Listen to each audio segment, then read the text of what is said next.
భారత మాత విడిపోతే మరి పడిపోతా, కలిసుంటే నిలబడతా.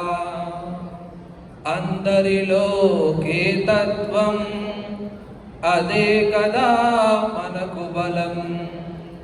అందరము హిందువులం, బంధువులం మనమంతా.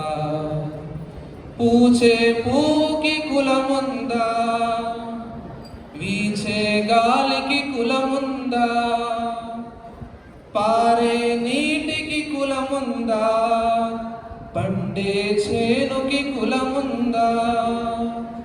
హిందూ ధర్మం అందరిది, అంటరాదనుట నేరమది. ధర్మ గంగలో స్నానం చేద్దా, మనసున మలినం కడిగేద్దా. అందరము హిందువులం, బంధువులం మనమంతా. మన అందరికీ కన్న తల్లి ఈ భారత మాత.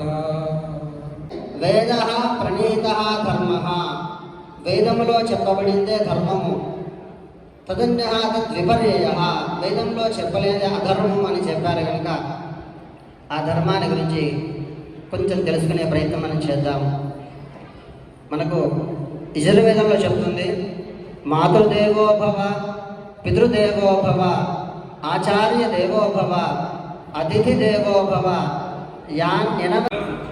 బర్త్డే పార్టీలకు వెళ్ళండి, నాన్న డిస్కోలకు వెళ్ళండి, అమ్మని స్వస్థగట్లకి వెళ్ళినాను. ఇప్పుడు కాదు పని, రేపు మాకు చనిపోతామన్నాక 70-80 సంవత్సరాలు అప్పుడు వెళ్ళు, ఇప్పుడు చేసే పని కాదు అని చెప్పి తల్లిదండ్రులే యాక్చువల్లీ పిల్లల్ని పాడు చేస్తున్నారు.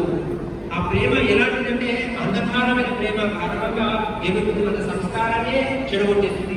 ఏ తల్లి అయితే పిల్లలకు సంస్కారం ఇవ్వాలో, రోడ్ల ముందు బయటకు వెళ్ళినా కానీ మనం మొక్కడం ఇలా మొత్తం ఇలా మొత్తం 75 సంవత్సరాలు 80 సంవత్సరాలు అయిపోయింది బ్రిటిష్ పరిపాలన వదిలేసి. అయినప్పటికీ కూడా వాళ్ళ మనోభావాలు మనకు అలాగే ఉండిపోయాయి. బాహ్యపరంగా వాళ్ళు పరిపాలన చేసినప్పటికీ కూడా అంతర్ముఖంగా మాత్రం మన హృదయాన్ని బాగా పరిపాలన చేస్తాం.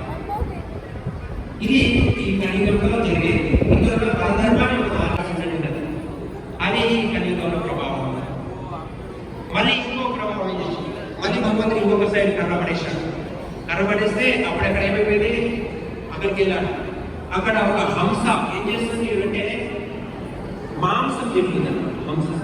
హంస మాంసం తినేసరికి అప్పుడు భీముడు ఎంత ఘోరం, హంస పవిత్రమైన పక్షి, హంస అలాంటి హంసలో తెలిపినారు, కర్షతీతి కృష్ణ రక్షతీతి రామ అని. కాబట్టి చందనమే ముందు పిజ్జాలు బర్గర్లు వద్దు అని వాళ్ళు చాలా చక్కగా మనకి అర్థం చేసి చెప్పినారు. ఇప్పుడు స్వాగత గీతాన్ని పలకడానికి చందన్ హే ఇస్ దేశ్ కి మాటి అంటూ ముక్కాల్ మండలం రెంజర్ల గ్రామం విజ్ఞాన్ హై స్కూల్ విద్యార్థులు మన వేదిక మీదకి వస్తున్నారు.